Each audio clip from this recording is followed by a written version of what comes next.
Welcome back to the Field of 68 After Dark. It is Sunday night. The Sweet 16 is set. I have Jeff Goodman. I have John Henson. I have Terrence Oglesby. My name is Rob Doster. We are live from Mandalay Bay Sportsbook here in Las Vegas, Nevada.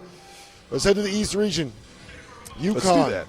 UConn beats Northwestern by, I believe the final score ended up being 17 points, right? 75 to 58. Tristan Newton had 20 points, 10 assists. Donovan Clingan had 14 points, 14 rebounds, 8 blocks. Jeff, can anybody in this region knock off UConn? Is there? Sure. Yeah, I mean, listen, it's not going to be San Diego State, but I think in the Elite Eight, to me, Illinois would scare me. Illinois would scare me because what's the one thing that you're worried about if you're UConn? What's the one thing? Big wings. Big wings who can get to the basket. They got 2 of them.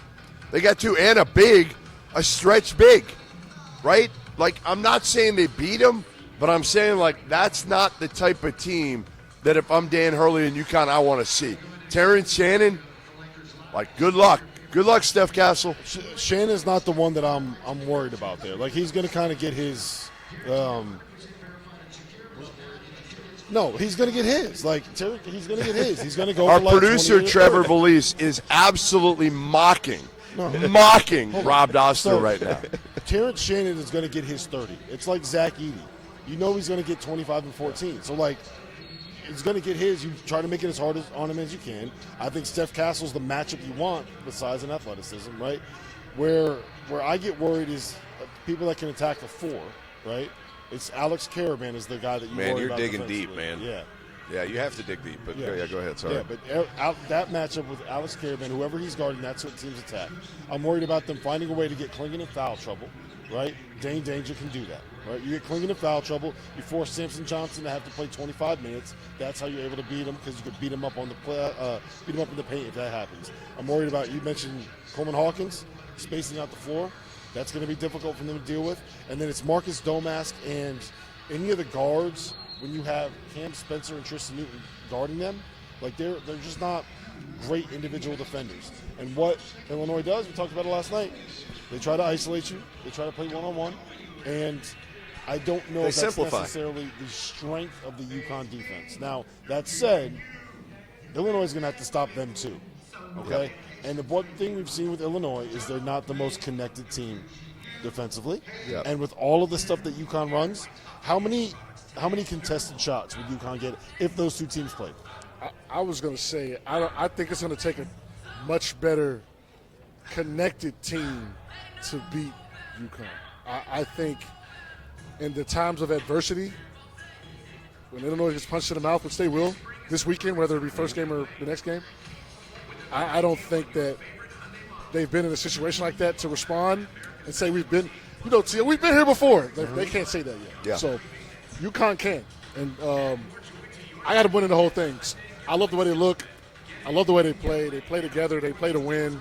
I'm the same way. I'm not saying Illinois is going to win. Yeah. But I'm saying that matchup will be – it would be great. Could be really good. What do you think about Iowa State? Do you think they would have a chance? I don't. No. I just think, again, Iowa State, to me, doesn't have that high-end talent, those electric guards. Mm-hmm. I think you need some dudes who can go make a play. That's not what Lipsy is. Yep. That's not what Milan – they just don't really have that. Their upside. I mean, again, they're going to make it tough for UConn. They're going to make it tough for them to score, but I think UConn has so much more talent. To me, Illinois, UConn, that's the matchup I want to see. Yeah. I will say this, though. I think it's going to be tougher for Illinois against Iowa State than people are expecting. Sure. I agree with that. Of how big and physical those That's going to be a great game. Great game. Does Illinois – Terrence Shannon, Trevor's going to chime in on whatever I say here, but I hope he cackles does Illinois, can they win a game when a team's going to try to do what Iowa State does to you? Where they get physical, they climb up in you, they don't let you go anywhere, they're going to push you, they're going to shove you, they're going to chuck cutters, they're going to throw elbows, they're going to play mean, right? Can Illinois win a game that way? Yeah, especially if they're going to extend out their pressure. That's just opening up the floor more for Terrence Shannon. That's kind of the thing that scares me more than anything. You're playing right into his hands if you extend that pressure out to half court. Because if you do that, you're just opening up a runway because you can try to stay in front of him. Yeah, that's all well and good. I'm not sure many people can.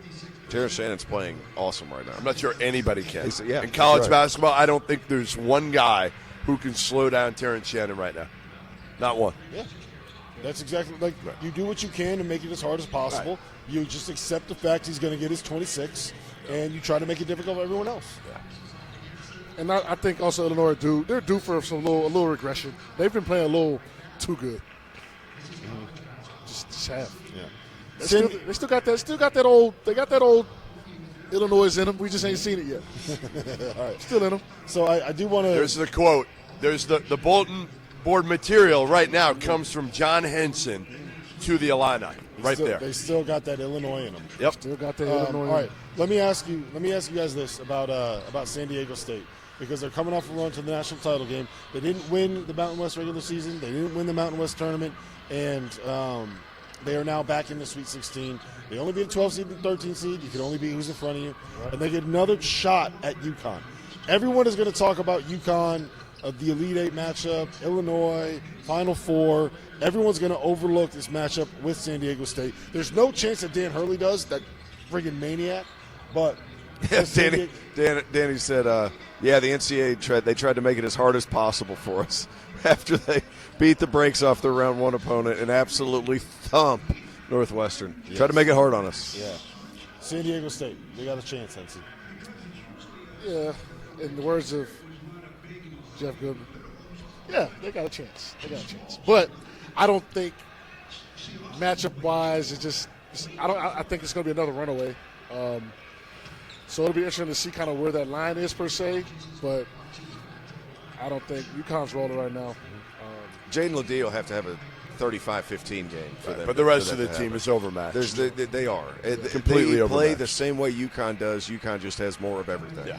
That's the issue. And it didn't happen today, obviously, because let's be honest, this Yale matchup was just a nightmare for Yale. They take you out of everything. They beat you up everywhere. You can't cut without a body just banging into you. So that makes it tough. So that's why I think I'm going to be very curious to see where this line opens up. I'm guessing it'll probably be about 9.5 or so. Yeah. And I think it'll be closer than people think because of exactly what you just said.